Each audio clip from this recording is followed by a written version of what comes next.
que vocês acham? Já eu vou ler vários versos aqui, a gente vai abrir. Mas uma pergunta aqui, chave e breve. Entre o papel do papai e da mamãe, do esposo e da esposa, vocês acham que está confuso, está invertido em nosso tempo, em nosso século? Sim, por quê, ou não, por quê?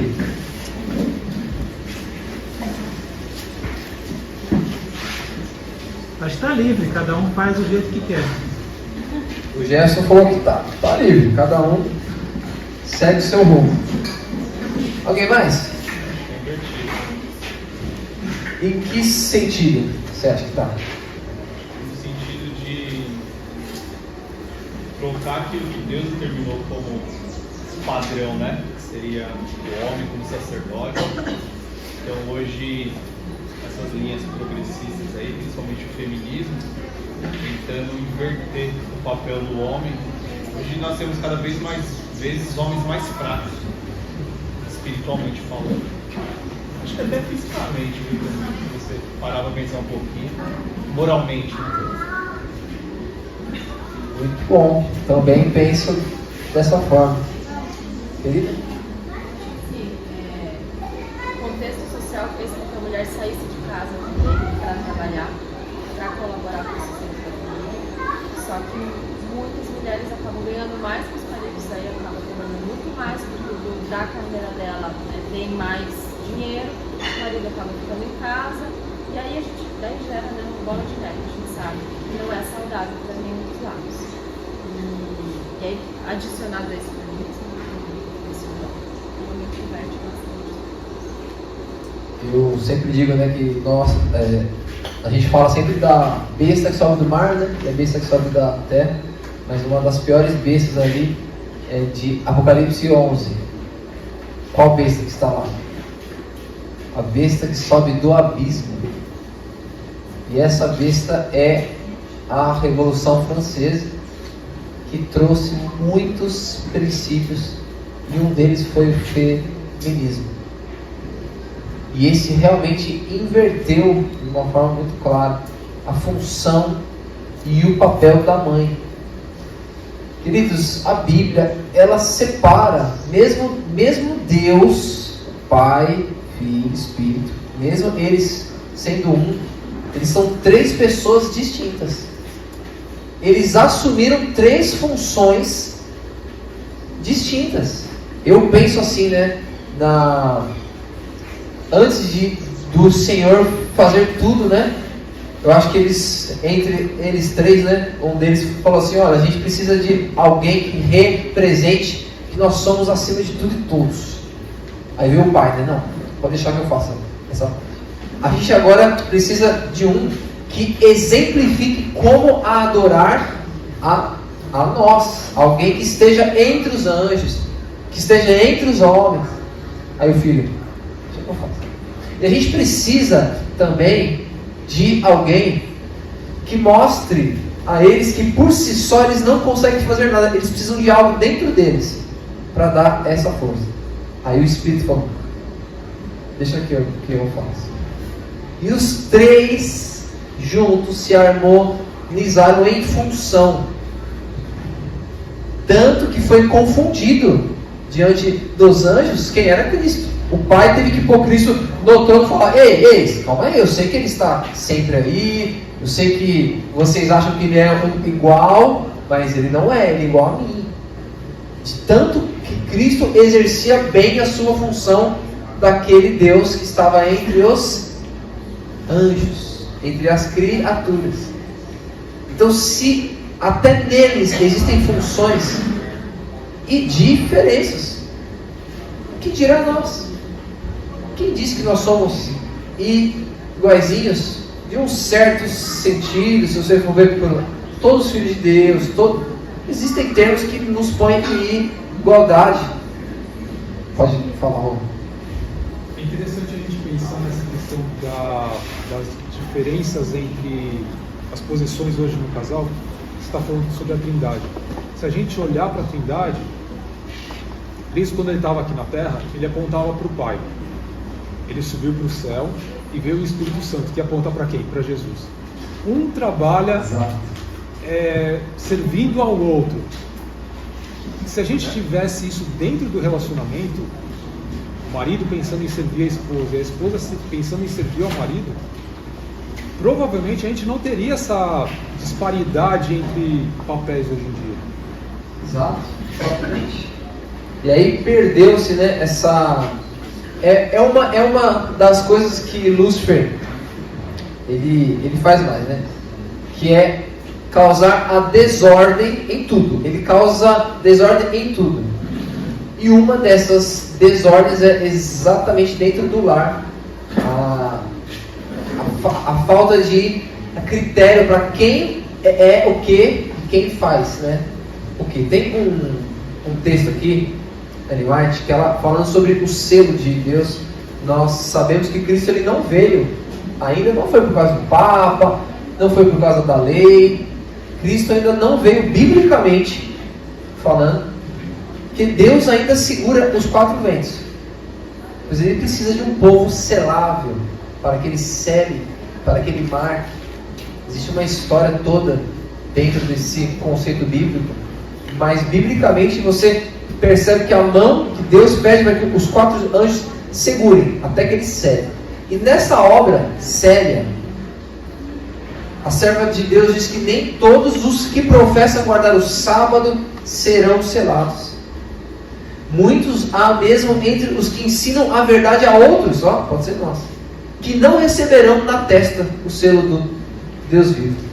Tinham a luz da verdade, souberam a vontade de seu mestre, compreenderam todos os pontos de nossa fé, mas não tiveram as obras correspondentes.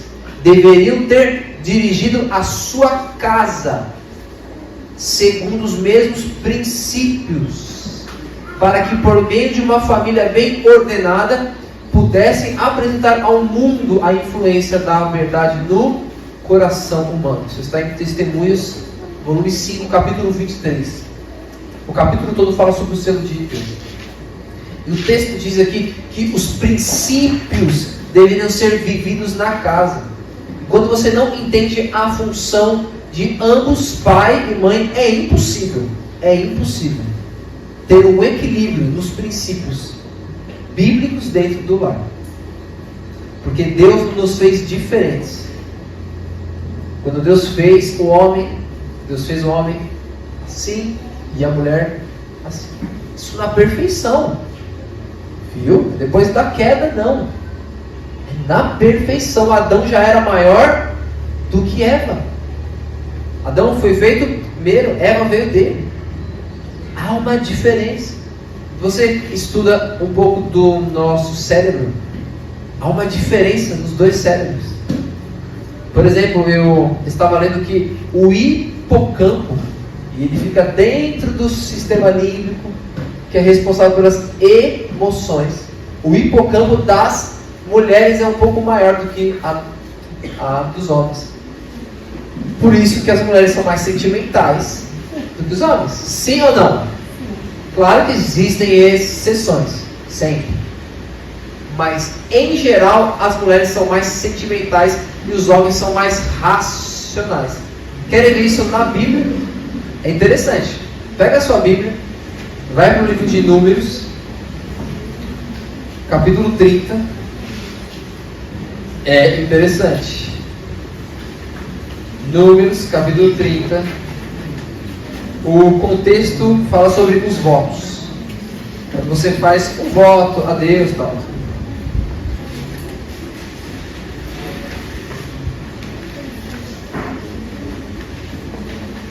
Números,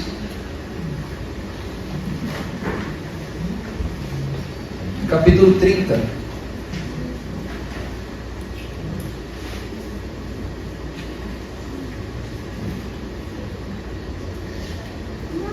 Versículo, olha só que interessante, pessoal. Olha só que interessante. Verso 2, fala assim, ó: quando um homem fizer voto ao Senhor ou juramento para obrigar-se a alguma abstinência, não violará sua palavra, segundo tudo o que prometeu, o quê?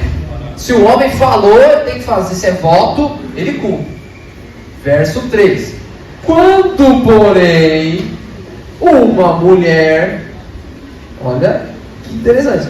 Quando, porém, uma mulher fizer voto ao Senhor, ou se obrigar a alguma abstinência, estando em casa de seu pai, na sua mocidade, e se seu pai, sabendo do voto e da abstinência, calar-se para com ela, todos os seus votos serão válidos.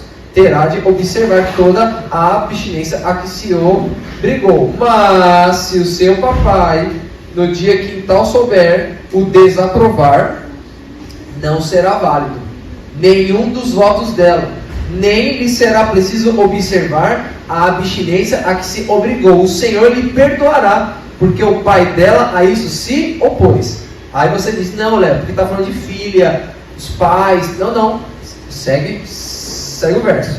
Verso 6. Porém, se ela se casar, ainda sob seus votos, ou dito e refletido dos seus lábios, com a que si mesma se obrigou, e o seu marido, ouvindo, calar-se para com ela no dia que ouvir, serão válidos os votos dela, será preciso observá-los. Verso 8.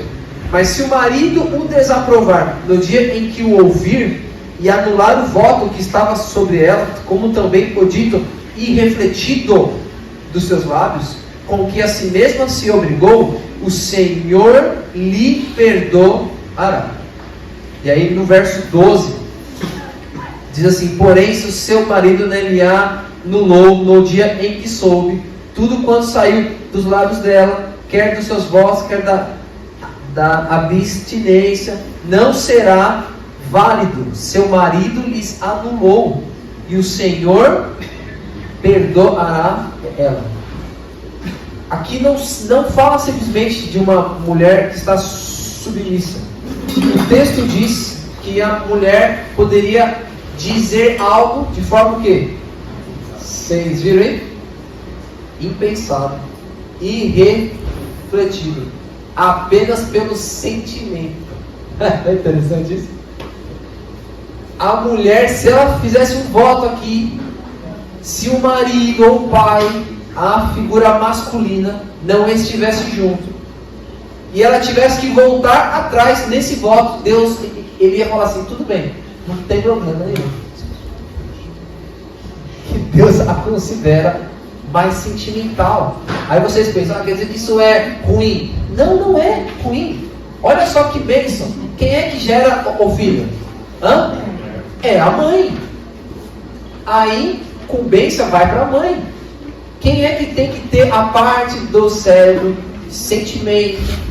Quando você usa bem essa parte, o amor também vem dessa parte.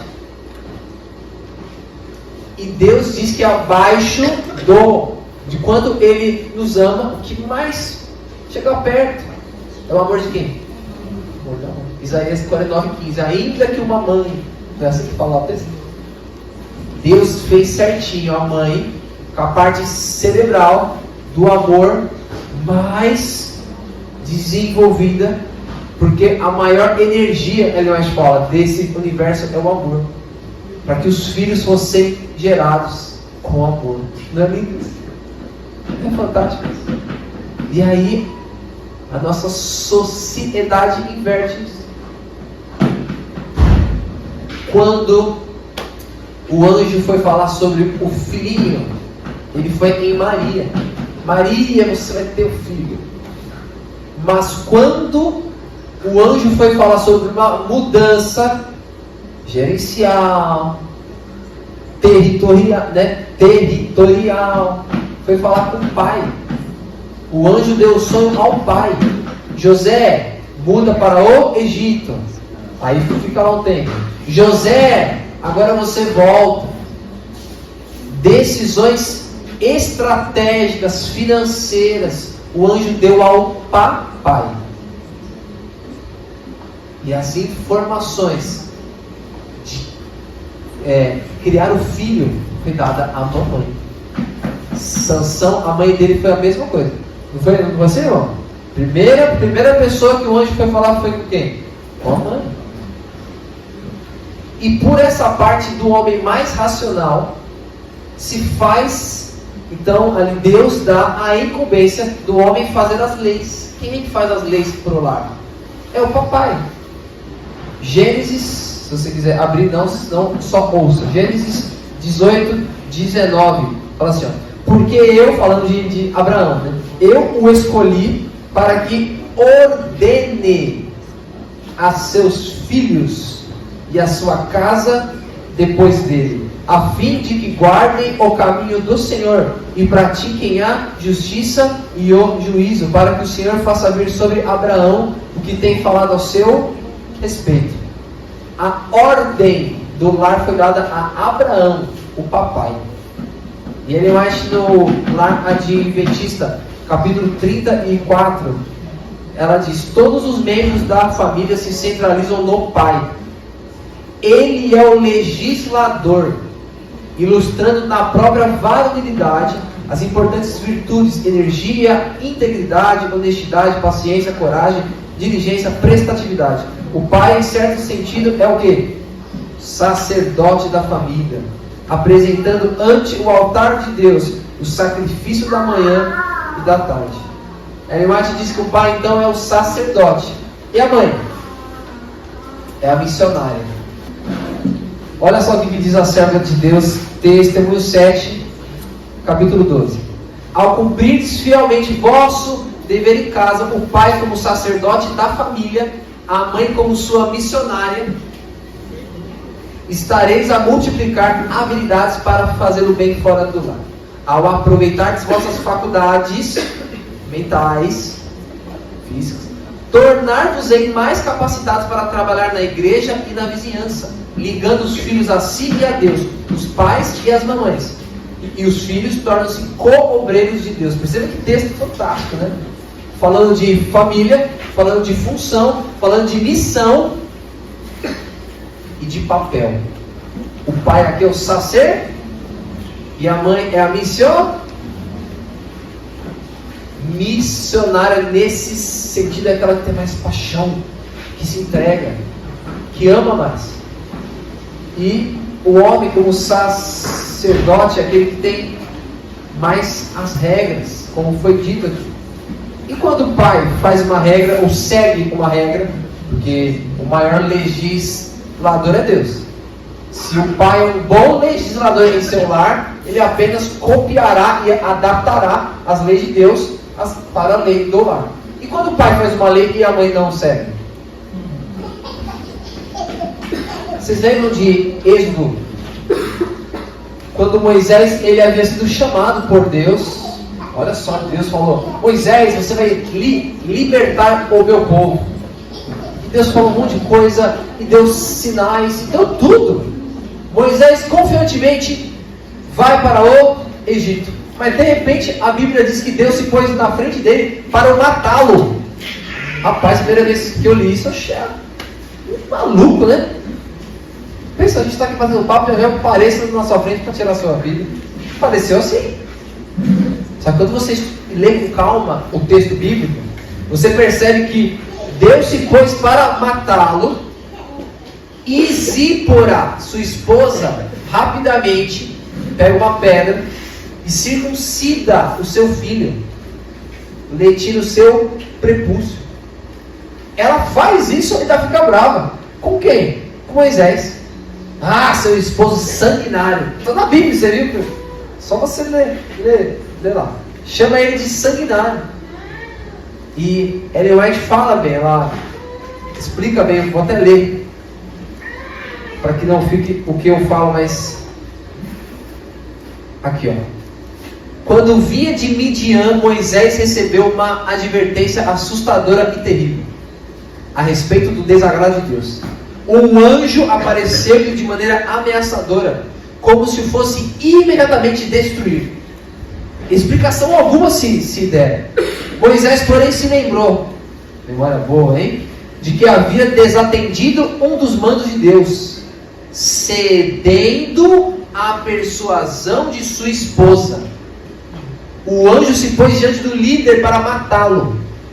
E o líder lembrou: poxa vida, Não fiz aquilo que eu deveria fazer por causa da minha esposa. Será que foi culpa dela ou dele? Que vocês acham? Culpa dela ou dele?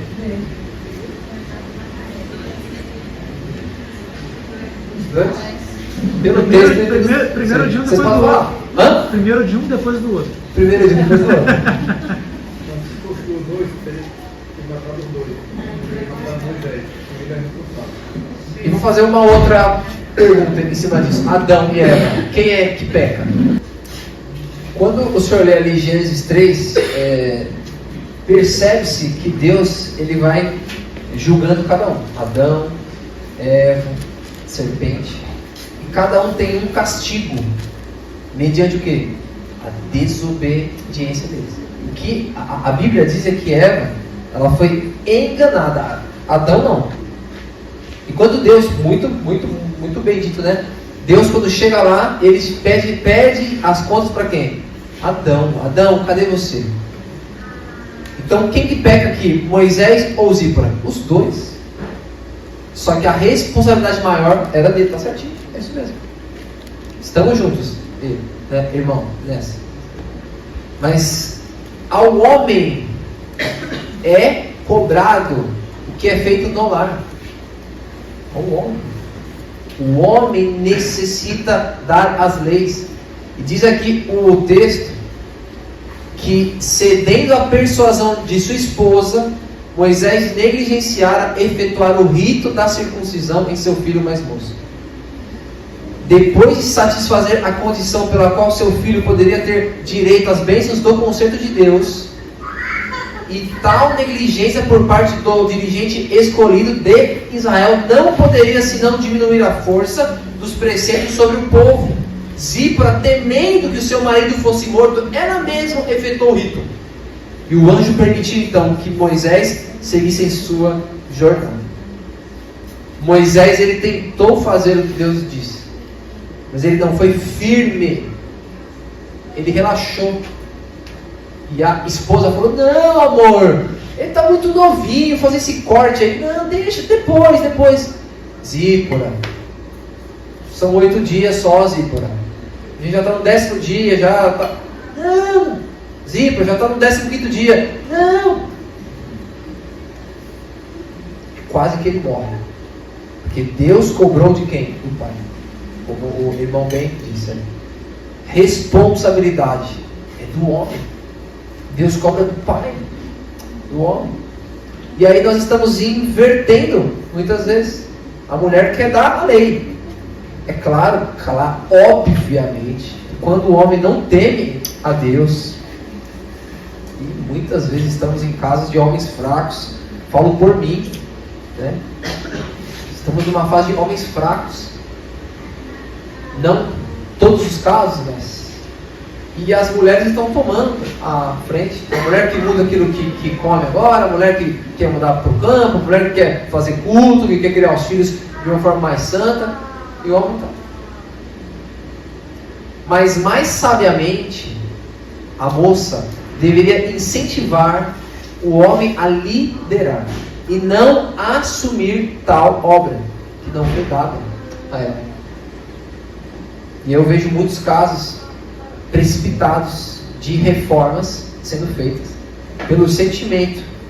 Se tivesse sido unida com a racionalidade, eles andariam num equilíbrio, entende? Os dois andariam juntos. Você estuda a parte do cérebro, como eu havia dito para vocês, né? O sistema límbico, ele fica embaixo, no centro, né? E o lóbulo frontal, né, o qual a gente fala tanto, né? A gente percebe que Deus, ele fez as faculdades superiores para comandar as faculdades inferiores. Até a posição fisiológica do cérebro foi feito para cumprir essa regra. Tanto que o lóbulo frontal, a base das faculdades superiores, está acima e à frente do sistema límbico, aonde está as faculdades inferiores. E nessa submissão que Deus fez em nosso cérebro, se cumpre a sua vontade. E na queda, Ellen White fala que isso foi invertido. Que o apetite, faculdade inferior, começou a tomar conta da razão, do discernimento, da consciência. E essa inversão entrou em nossos lares. Quando o homem simplesmente obedece e faz o que tem que ser feito ali, sem assumir essa parte dele de líder. Eu vi isso muito no meu lar. O pai, sabe, ele só ganhava o dinheiro para casa. O resto, minha mãe falava tudo. E aí de 100 e tantos anos para cá, as mulheres foram tomando as rédeas.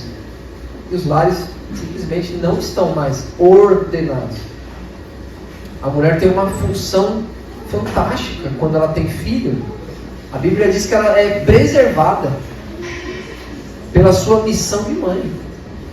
Essa palavra do grego preservada vem do grego sozo, né? Que quando você pega esse termo, você percebe que é salva, que é liberta, curada, sanada. Pode falar, querido. Sinceramente, essa é uma pergunta, tá? Eu não sei a resposta. Não, estamos contigo bom aqui. Assim, se os dois, se o pai e a mãe são adventistas, estão procurando seguir a Deus, os dois estão orando,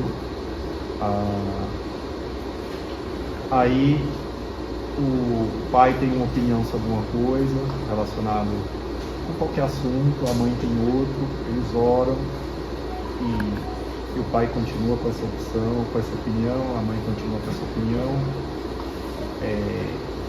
Nesse caso, é uma pergunta mesmo, tá? Nesse caso, a opinião do pai deve prevalecer ou eles têm que ficar conversando até chegar a uma coisa? É uma pergunta sincera. Falando até. Pergunta boa. Mas ela deixa isso bem claro. Ela diz assim: se não há o envolver de princípios, por exemplo, vocês, sei lá, comer carne de porco, a gente sabe que não pode. O pai fala, não, eu acho que pode. E a mãe fala, eu acho que não pode. Nesse caso, de forma alguma a mãe deve se submeter. Porque o texto, né, Efésios 5, fala assim, mulheres sejam submissas aos seus maridos como ao Senhor. Então, primeiramente, ao Senhor. Ela pega esse texto e ela fala. Então, quando envolve moralidade, princípios, não há submissão. Então, não pode ter. Agora, quando não envolve princípios, o pai, aquilo que o pai disse deveria prevalecer. Deveria. Ou a mãe, com muito amor, né? Oração, sei lá, acha que está certo. Ora, bate papo, até. Tem uma hora que as coisas vão, né? Mas o texto é bem claro. Ela disse, não envolve princípios, a vontade do pai prevalece. E é isso que a gente sofre tanto hoje em dia. Porque não há, muitas vezes, uma submissão. E os lares ficam com dois líderes, com duas ordens, e os filhos ficam confusos. Principalmente quando a mãe ou o pai diverge na frente dos filhos. Isso é um erro. Isso é um erro fatal. Isso eu tive que aprender a duras penas com a minha esposa. Ela teve que eu fazia muito isso. Vocês se lembram quando o homem caiu na terra, né? Houve a queda. Diz que o Filho, Cristo, entrou em conselho com Deus o Pai. Não foi na frente dos anjos. Olha que interessante. Os dois foram lá para dentro.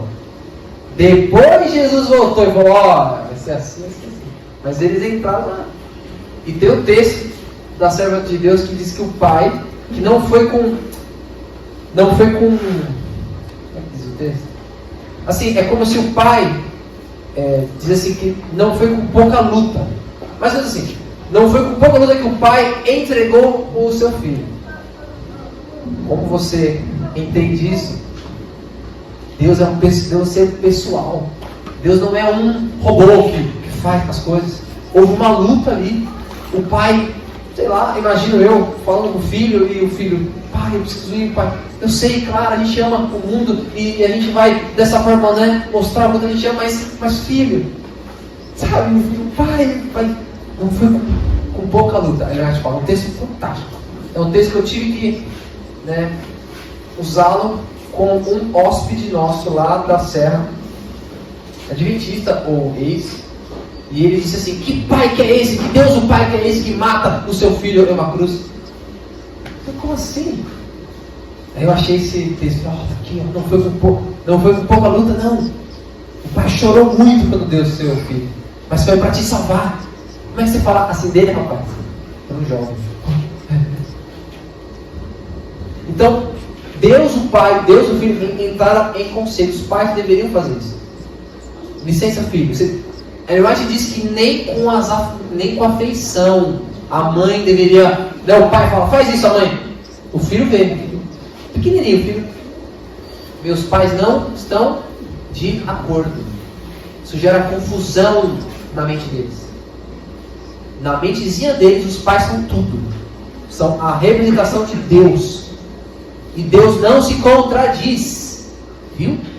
O diabo quer falar que Deus se contradiz, criando essas crenças, um monte de crença. Crença A, crença B, crença C, verde, azul, rosa. O diabo quer que o mundo ache que Deus é maluco, que Deus não. Mas o Espírito Santo, que é o próprio Deus, ele quer ensinar aos nossos filhos o caráter do Senhor, ou dele mesmo, mediante os pais. Então, se não há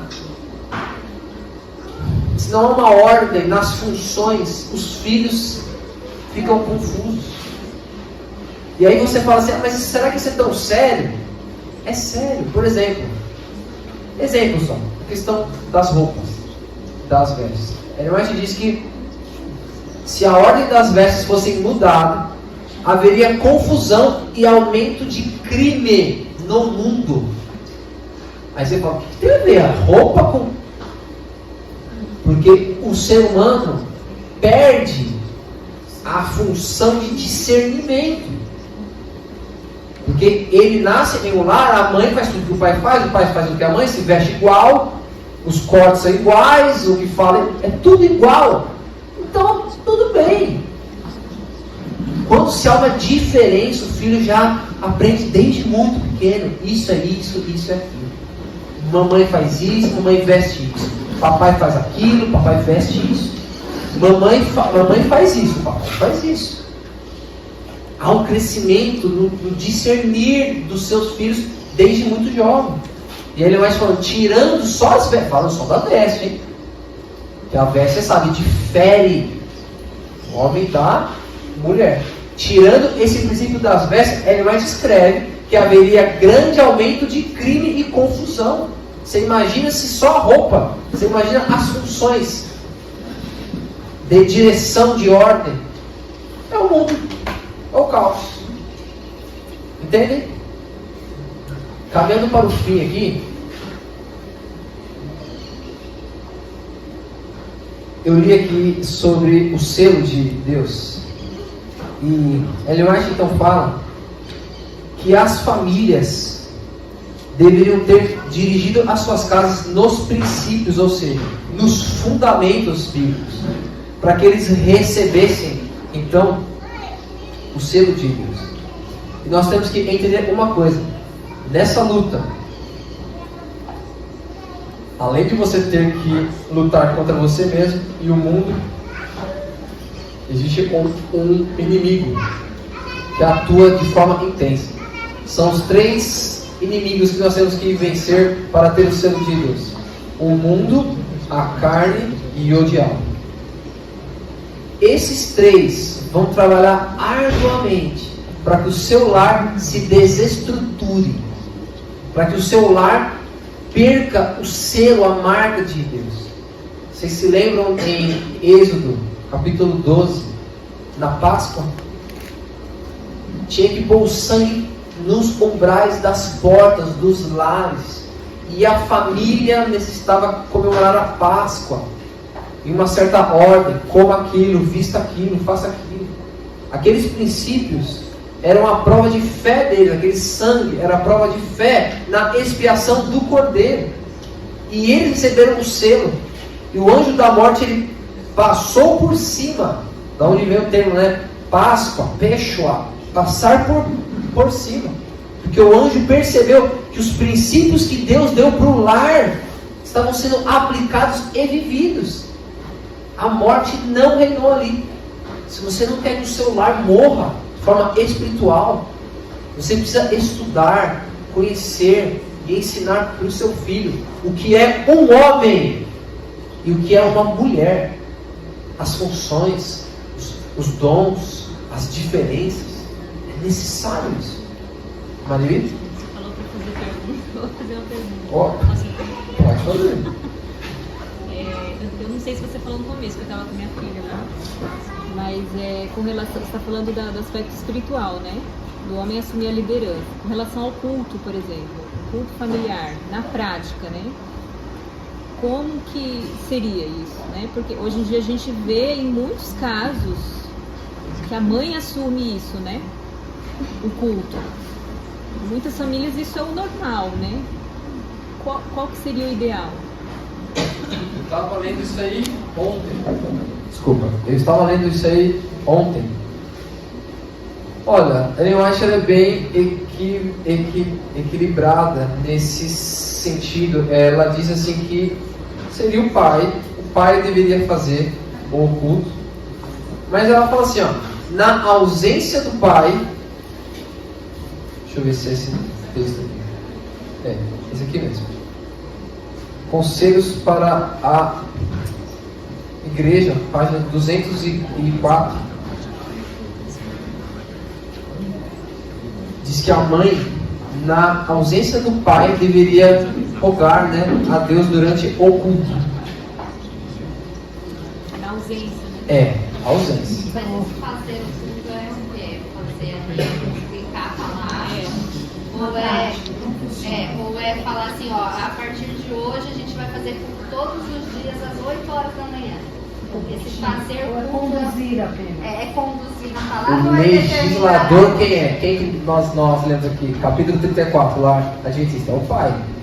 O pai deveria, eu sei que a mãe acaba fazendo deveria ser o pai. Deveria ser o pai. Como funciona na prática, então? O pai deveria colocar as horas. Horário. Juntos, claro, eles sentam juntos. O pai e a mãe sentam juntos, vêm juntos isso. Mas o texto diz que deveria o pai, o que? Legislador, a lei. O que é lei dentro do lar? Rotina, ordens, princípios. O texto diz que é o pai. Porque o pai ele vai poder, mediante o que nós lemos, de forma racional, junto com a mãe. Deveriam fazer juntos. Mas o pai, ela diz a testa do lar, a testa à frente. Ela usa esse termo. Agora, não é pecado se o pai precisar sair cedo. O pai tem o serviço dele. Não é pecado. Nós estamos perdidos porque o pai não está e a mãe. O texto diz que não, na ausência do pai. A ausência o quê? Justa. Não, mas eu acho que A mãe assume. Pode falar. Vocês sabem que ia falar, mas se o pai sai cedo, você falou. Mas aí não seria o caso de se ter um horário que seja reduzido para que a família pudesse ter o culto, com a presença do pai? Pode ser. Alguns lares fazem e dão certo. Eu já vi lares fazer isso e não dá muito A certo. ausência não seria não ter o marido, ou o marido não crente, não compartilhando da fé. Agora, no caso do marido ali, da mesma fé, e aí ele vai mais cedo, a não ser que seja 2 horas da manhã, 3 horas da manhã. Então, já pegamos muitos casos assim. Você acorda, né, o seu filho assim e fala, só porque o papai está aqui. Pode ser que sim, pode ser que dê certo. Talvez durma 6 horas, para acordar às 3. Tem Fica casos. faltando, né? Sim, Eu claro. acho que fica faltando. Aí eu levanto às 3, tem que ser às 3. Sei, as mães cobram Mas aí isso. fica um Entende? peso pra mãe, entende? Sim. Assim, Nós temos assim, planos A e planos B na Bíblia.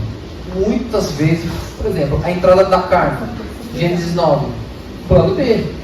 Mas se é a responsabilidade do pai, não deveria ser, então, por ele ser legislador, visto uma forma em que pudesse, pelo menos eu já li, eu não tenho certeza, mas eu acho que a gente já leu, estudando, que pelo menos um momento, então, do dia, tem a presença do pai. Sim. Sim. Aqui o texto fala do culto cedo. Você queria falar, Felipe? Sim. Não, mas só complementando o que ela falou, eu entendo que cada caso é um caso. O ideal, com certeza, é a família toda junto. Mas a realidade de cada família às vezes muda e Deus deixou isso em aberto para caso. Mas eu entendi que a pergunta da Marli não é nem em relação à ausência do pai, mas o que acontece na realidade nos nossos lares é que a gente que conta a história, porque principalmente, né, o contar a história, o cantar, e fazer os bonecos. Então assim, o pai geralmente não faz essa parte mesmo, porque muitas vezes meu marido faz em casa, eu tenho que traduzir para as crianças. Aí eu falei, melhor eu fazer. A gente começou a estudar os livros dos profetas menores, fizemos lá Joel, aí tá bom, aí passam, Obadias, aí passam para Joel, eu falei, agora é seu. Aí ele começa, mãe, não nada. Aí assim, aí eu tenho que assumir, mas por conta da linguagem, que a mãe, eu acho que a mulher tem mais essa coisa. E aí, mas às vezes eu penso, poxa, será que eu não estou fazendo errado? Porque está escrito que é o pai. Vamos deixar, depois eu falo. Vou falar isso o que eu penso, tá, pessoal? Estamos juntos, tá? Não, a Fê queria falar, depois alguém ali. Eu queria fazer um comentário. Pode ser. É importante o pai ser o sacerdote. Ser o sacerdote não é só conduzir o culto. No lar em que o pai é o sacerdote, mas ele tem que sair 4 horas da manhã, ele não está no culto familiar, os filhos sabem que ele é o sacerdote. E que quando ele está, isso está claro, está evidente. Porque você pode chamar todo mundo 4 horas da manhã e ele não ser o sacerdote. O meu comentário, eu sei, bem nessa linha. É só a gente pensar na igreja. O pai é o ancião. O culto tem que acontecer. Tem que ter o louvor, tem que ter a mensagem. Mesmo que o ancião não esteja ali naquele momento. Sim. O ideal é que o ancião acompanhe, para ter certeza que o culto vai acontecer. Mas ele é o responsável para que ele aconteça. Alguém queria falar aqui desse lado? É só um comentário, assim, a gente sempre faz o culto de manhã em família, né? Só que o período que a gente estava lá nos Estados Unidos, eles estavam indo para a escola de manhã, porque eles vão à tarde. E aí não dava para fazer o culto de manhã, e aí a gente começou a fazer à noite, então a gente adaptou para isso, né? Então eu acho que se o pai sai muito cedo, chega muito tarde, eu acho que não tem muita essa opção, né? A ideia é o que cabe no que as pessoas falaram agora há pouco. Mas se sai cedo, mas não volta tão tarde, né? Talvez é para fazer o culto de família à noite. E se o pai sai muito cedo e volta muito tarde, aí misericórdia. Aí misericórdia, aí não é pai, é só aquele que paga as contas, né? Então tem que pensar nisso. Querida, depois o pai está ali do lado, mas a mãe, pela linguagem, já assume tudo, vai mandar o boneco, aí eu vivo tudo também. Isso porque muitas vezes o pai não lê, não busca e a mãe não busca mais. Então, mas tem isso, ele não sabe porque, como ela disse, a linguagem. Se o pai está vendo que não está falando a linguagem, vai correr atrás da linguagem, é o que a gente faz. Deixa só esse que eu vou falar para você, quem queria falar? Você está do exemplo aí de sair cedo, sair tarde. Tem uns pais que saem segunda-feira e voltam na sexta-feira. Quer dizer, então, cada caso tem que ser analisado com cuidado, né? É difícil. Aí precisa orar muito, né? Porque será que o pai está assim, sofrendo? O meu irmão era vendedor, tá? Ele fazia praças, né? Então ele obrigatoriamente saía na segunda e voltava na sexta. Entendo. Teve esse trabalho durante 5, 6 anos, depois acabou mudando de profissão. Mas existem profissões que você sai na segunda e volta na sexta. É aquela história, você tem um sacrifício de convivência com a família em prol do sustento. Então eu acho isso difícil, irmão, sendo sincero. Mas eu não julgo. Mas olhando para o que Deus nos pede, não só para o pai, o esposo, 5 dias sem a sua esposa, sem você. Entende? Não, eu não estou julgando, mas eu... Irmão Ismael, pode falar, querido. Ela está certa, ela tem razão. Os dois. pai e mãe têm a mesma responsabilidade. E eu acredito que se não fosse a minha mãe, eu não era adventista. O meu pai era adventista, mas era bem relaxado. Bem relaxado. Interessante. Interessante. A minha mãe procurava me ensinar todos os caminhos. Sim, posso Eu sou propósito mesmo. Não adiantou nada, é só. Eu fiz essa pergunta porque eu vejo isso acontecer com muitas mães, né? Muitas mães lares, chegam e você muitos fala. falam comigo sobre isso, né? Que dizem que o pai é ausente, é um pai que está lá, como falaram, né? Mas que não assume esse papel. Então, né? E a Fê fez uma pergunta importante, né? Eu comecei a fazer, o marido concluiu aqui. Mas ela deixa ele fazer Ah! do jeito dele, que talvez não é como ela faria. Tem que ser do jeito dela. Não, Olha. você tem que fazer assim, faz assim. Mas você não- Tá legal, o culto não tá funcionando. Não. Faz assim. Vamos começar a meditação. Porque essa meditação, hoje a gente vai ler versículo tal. Não, foca no Espírito. Você tem uma criança de 2 anos, aí o pai abre a Bíblia e fica. Aí você não tem como fazer. Aí você não Mas tem. aí os pais têm que ir pro quarto e conversar sobre o tipo de culto. Mas também não é fácil, sabe? Porque é que nem eles estavam falando, a mulher ela tem esse Os sentimento. dois têm a responsabilidade.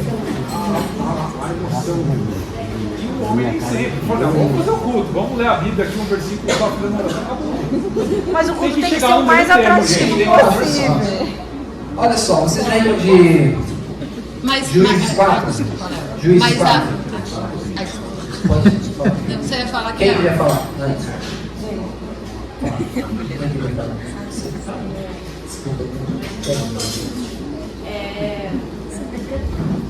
Daniel. Nem olha, nem olha. Estudando sobre Deus transformar os nossos sentimentos Bom.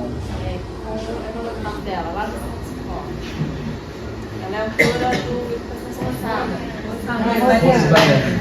Em algum momento do estudo, ela comentou em lares, agora eu não lembro se é algo que ela pegou no estudo, se é algo dela, eu não lembro. Eu sei que ela comentou que em lares em que a mãe assume a liderança espiritual da casa, no caso dos meninos, a diferença, né, do menino, do temperamento e tal, ela falou no caso dos homens, mães que são líderes espirituais do lar, entregam para a sociedade homens incapazes de ser úteis para a sociedade.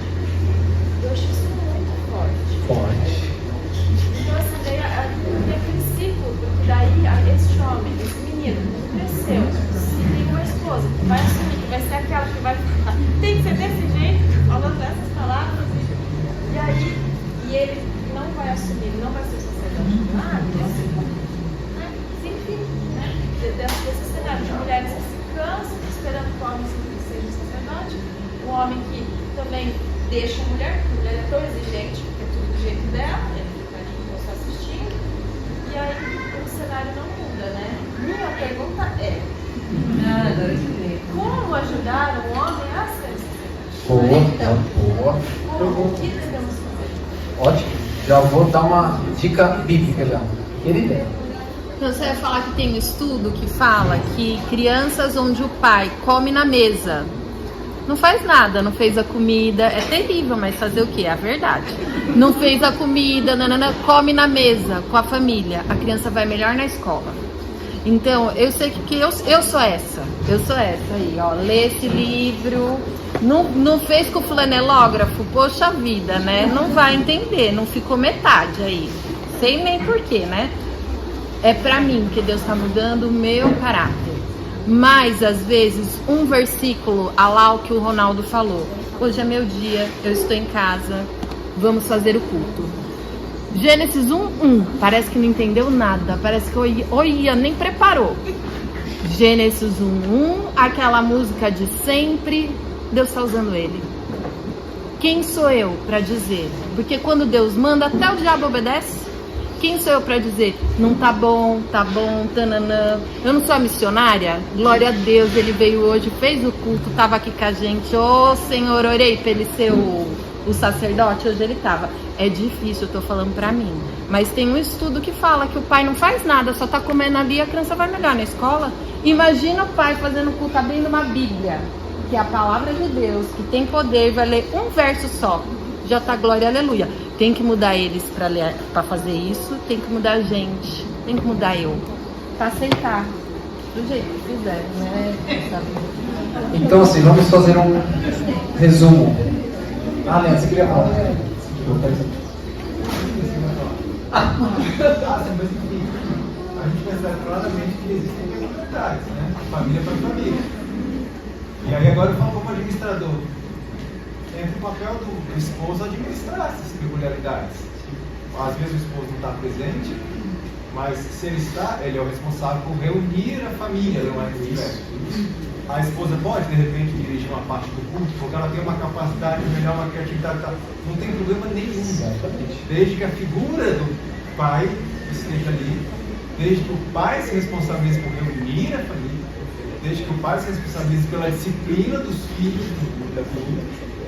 Mas, agora, entrando na questão de uma pessoa que passa muito tempo fora de casa, por conta do trabalho, se algo esporádico, bem, se algo constante, aí me lembra uma frase: não há sucesso na vida que compensa o fracasso do lar. A figura masculina tem que estar dentro de casa. Então, quando alguém procura a gente, já fui procurado por exemplo, já vi casais que estavam, ele foi para o exterior para juntar dinheiro e tal, e estava 5 anos longe de casa. Eu falei, mas peraí, isso não é uma família, entende? Então, assim, independentemente da peculiaridade que cada família tem, aí entra a figura do líder, do administrador. Olha, eu saio às 3 da manhã, não tenho condição de levantar os filhos de uma hora dessa. Cuide do culto para mim hoje, mas quando eu voltar à noite a gente vai se reunir. Porque tem que ter essa figura. É importante para os filhos que tenham essa figura de autoridade.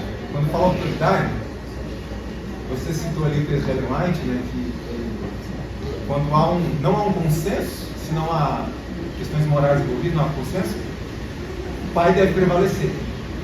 Eu tenho que enfatizar uma coisa: deve prevalecer mesmo, mas num contexto de muito diálogo, onde o pai escuta o que a mulher tem a dizer.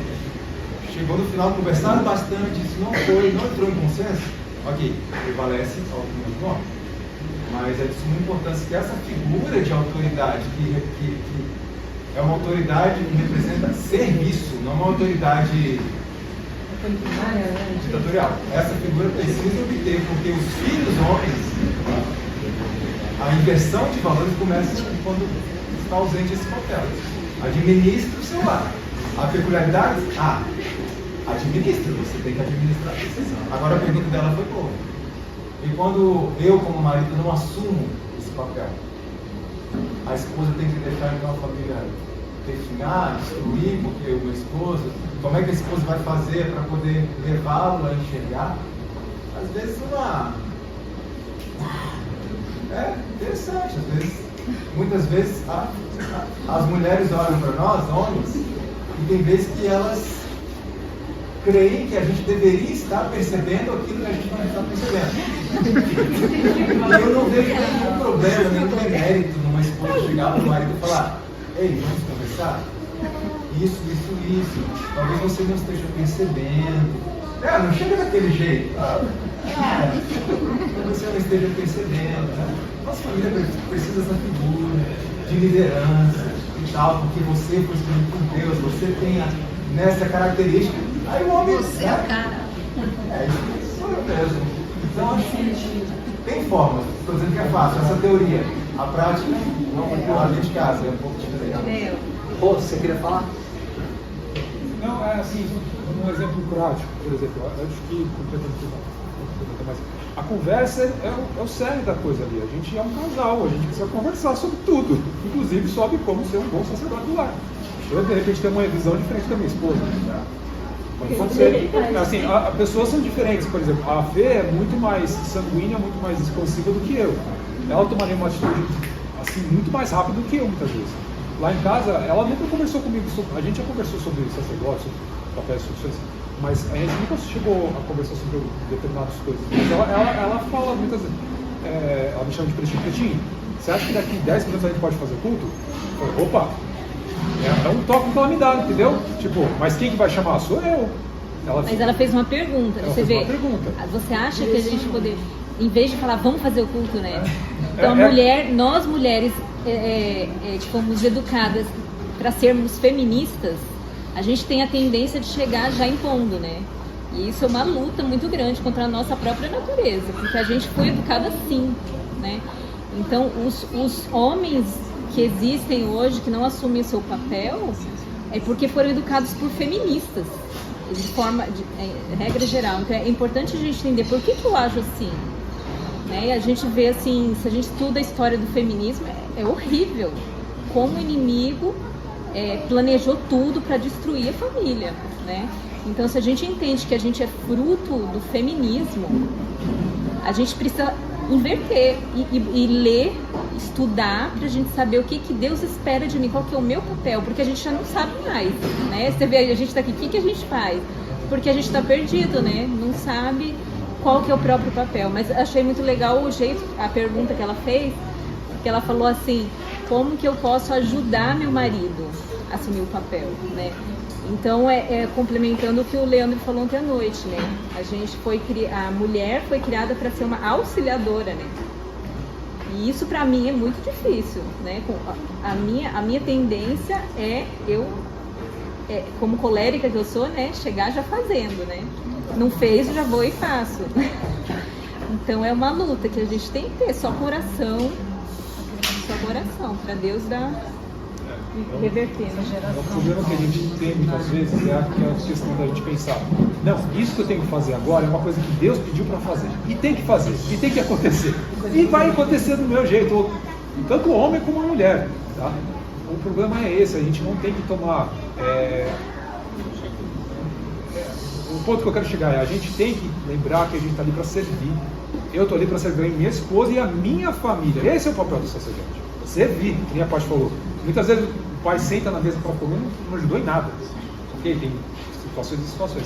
A esposa está ali para ajudar o marido também. Se de repente o marido não está conseguindo ser um bom sacerdote, ela está ali para ajudar ele. Auxiliadora. Um tem que ajudar o outro. E não competir, né? Não competir. Não falo mais nada. Beleza? Exatamente isso que eu ia falar. Nós não sabemos mais. Devido ao nosso contexto, a gente não sabe. A gente está resgatando a verdade. E esse é um ponto chave. Então, se marido e mulher entendem isso, que a gente se mesmo quando a gente se atrapalha, né? E ao invés de a gente cobrar e dizer assim, não, entendi, eu também não estou perdida. Daí, ela pergunta, como é que auxiliador, rapaz, Tony, não fez de qualquer jeito. Ele também dá um toque, a humildade entrar nisso. Humildade, muito bom. Nós vamos conseguir, né? O Senhor está na frente. É muito importante a gente ter humildade e essa visão de que nós estamos resgatando. Exatamente. Voltando ao que era. Tem mais 2 versos que eu sempre lembro, né? Como é que a moça faz, né? A mãe, para que o pai assuma. Eu gosto de 1 Pedro 3:1, que diz assim: mulheres, sede vós igualmente submissas ao vosso próprio marido, para que se ele ainda não obedece à palavra, seja ganho sem palavra alguma, por meio do procedimento de sua esposa. A mulher, ela manda naquilo que compra, no carro e tudo, mas no culto, aí ela quer que o marido assuma. Amor, sou sacerdote. De resto, ela manda tudo. Quer comandar tudo. O texto fala assim: sede submissas ao marido, para que se ele ainda não obedece à palavra, seja ganho. Dá uma dica aí. Segunda dica está em 2 Reis, capítulo 6. Uma dica simples, mas é uma dica bíblica e para mim poderosa. 2 Reis 6:17. Orou Eliseu e disse: Senhor, peço-te que lhe abras os olhos, para que veja. O Senhor abriu os olhos do moço, e ele viu que o monte estava cheio de cavalos e carros de fogo. Queridos, o problema dele é que era o mesmo nosso. A sua dupla não estava vendo como ele viu. Entendeu? O seu parceiro, a sua dupla ali não via, ele estava vendo o que o outro não via. Senhor, olha lá, Eliseu, rapaz, muito mais com a gente. Aonde que eu não estou vendo? Você não está vendo? Aí Eliseu fez o quê? Começou a dar uma bronca nele. Foi? Não? O que ele fez? Orou. As maiores vitórias da igreja e do crente em particular não são as que são ganhas pelo talento, pela riqueza, pelo favor dos homens. As maiores vitórias são aquelas ganhas na sala de audiência de Deus, quando uma fé com ardor e zelo toma posse ali, move o braço da onipotência. Esse é o texto da série de... Pode falar. Por favor. Eu repito sempre, parece que é um clichê de crente, né? Quando uma pessoa procura ajuda e você caminha a Cristo, parece que, mas se você tem um zap para Deus, alguma coisa, parece uma coisa estranha. A gente fala, não, vai a Cristo. E quando alguém tem um problema nesse sentido, né, um problema familiar ali, minha esposa e a gente sempre aconselha o seguinte: lembra-se do ciclo de oração é poderosa demais, muito pode por de casa ser todo justo. E vou pintar esse cenário aqui. Uma esposa que tem que dar para o marido que não percebe as coisas. Você disse muito bem, a Bíblia diz. Um dos aspectos é ore para Deus abrir os olhos dessa esposa. Mas não ore para Deus abrir, ore até que Deus abra. Amém. Porque muitas vezes a gente ora, um dia, 2 dias, uma semana, um mês, se não dá certo, esse homem não tem jeito. E a gente para. Então eu sempre disse, não ore para que Deus faça, ore até Deus fazer.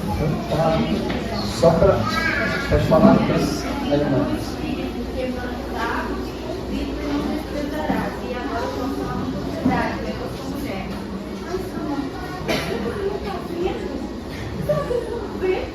Né? Então, porque eu já estou vendo tudo, e ele ainda não viu. Não é o resgate dos dois.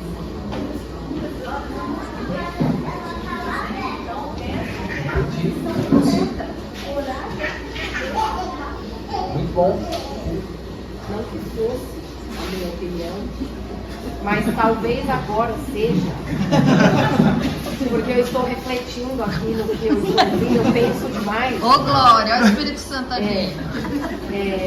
Eu sou bem parecida com a Marília nesse sentido de ir, somos prontos. Temperamento e temperamento. E também acho que acho que eu sei tudo, né? Ele sabe, mas eu sei mais ele. E eu sou muito pronta, muito. E ele é pronto quando eu mando. Então, eu penso o seguinte, às vezes, nós, de fato, tomamos à frente, nós não ficamos satisfeitos com um versinho. Um versinho aqui. Ou mesmo que eles façam exatamente do jeito que nós esperamos, a gente não fica satisfeito. E eu estava refletindo, é muito difícil. É muito difícil a gente mudar. Porém, muitas vezes nós, mães, também não estamos entendendo o propósito do culto, que é o pai apresentar a família a Deus em oração. Pela manhã, então entregar essa família a Deus, e no fim do dia, com louvor e gratidão. E talvez a hora de nós fazermos de uma maneira mais didática, mais interessante, não seja a hora do culto. Seja um outro momento, né? Da gente pegar e conversar, contar uma historinha de um jeito mais infantil, porque o pai, ele precisa aprender, e eu creio que a maioria dos pais sabem lidar com os seus filhos, principalmente pelo que eu tenho visto aqui, sabem lidar com os seus filhos nas diversas idades que têm, prontidões de compreensão, linguajar, enfim. Porém, o culto talvez não seja exatamente para a gente dar aquela lição, passar aquela história, aquele aprendizado da história bíblica, do jeito que a gente acha que é. Entendeu? Então, se a gente permitir, agora eu estou pensando se a gente permitir que o pai faça o papel que ele deve fazer, Ainda que no curto tempo que possível a gente tenha, né, dependendo da realidade de cada um, pela manhã e pela noite, nós tenhamos outros momentos para fazermos do nosso jeito. Porque aí quem vai ensinar a levantar, a deitar, a caminhar, sair pela porta, é a mãe que acompanha o filho na rotina cotidiana, principalmente nós aqui que nos importamos tanto com isso, né? Então, o pai não precisa ser o líder do lar. Se a mãe tiver que fazer o culto algumas vezes, não tem nenhum mal. O pai tem que estar à frente como líder. Diz o texto que Jesus ele aprendia as escrituras no joelho de quem? A mãe dele. A mãe ensinava a Bíblia para o filho. Que mal que tem isso? É porque na verdadeira educação a Bíblia não é ensinada só no culto, né? É o dia inteiro o que ela está dizendo. Sim. Então, se Deus pediu para o pai ser o sacerdote do lar, é porque ele é capaz, com o temperamento dele, com o jeito dele, fazer culto, conduzir o culto. E esse jeito especial da mãe, mais assim, né, na linguagem da criança, como a Mayara falou, pode ser durante o dia todo, né? A gente tem o dia inteiro com a criança, o pai não. Últimas duas falas, tá bom? E acabou. Eu queria comentar que a gente acaba esquecendo que nós só estamos falando de uma fase da família, né? E a infância. O sacerdote é por uma vida, né? Então a criança ela vai crescer, a linguagem vai mudando, a presença do pai vai ser outra, o linguajar que o pai vai usar vai ser diferente, né? Então o culto vai ser um pouco mais, né, um linguajar diferente. Eu acho que o mais importante é nós valorizarmos, né? A fase que a mãe está ali fazendo, né? O pai não vai fazer nada, mas valorizar a mãe por fazer aquilo ali. Uma hora a mãe vai sair de cena e o pai vai ser mais presente, né? Então cada fase é uma fase, então tem que entender essa questão. Irmã, a última fala para a gente chegar ao fim. Eu vou contar o que Deus falou para mim sobre essa questão da submissão. Daquele texto de Pedro, né, capítulo 3, eu questionando a Deus sobre essa submissão em tudo.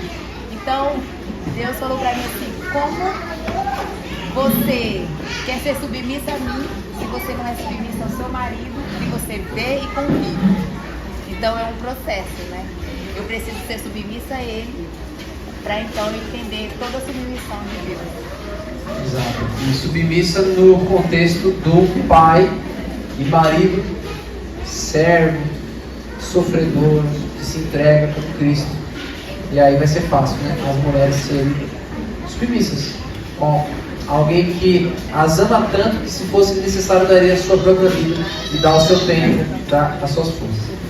Vamos curvar as nossas frontes, orar? Querido Deus, meu Pai, realmente esse tema é um tema não muito simples, não muito fácil. A nossa cultura, ela misturou tudo, Pai. Então hoje nós temos muitas coisas em nossas mentes que não estão batendo com os seus princípios. Por isso pedimos perdão. Perdão por nós, pelos nossos pais, pela nossa cultura.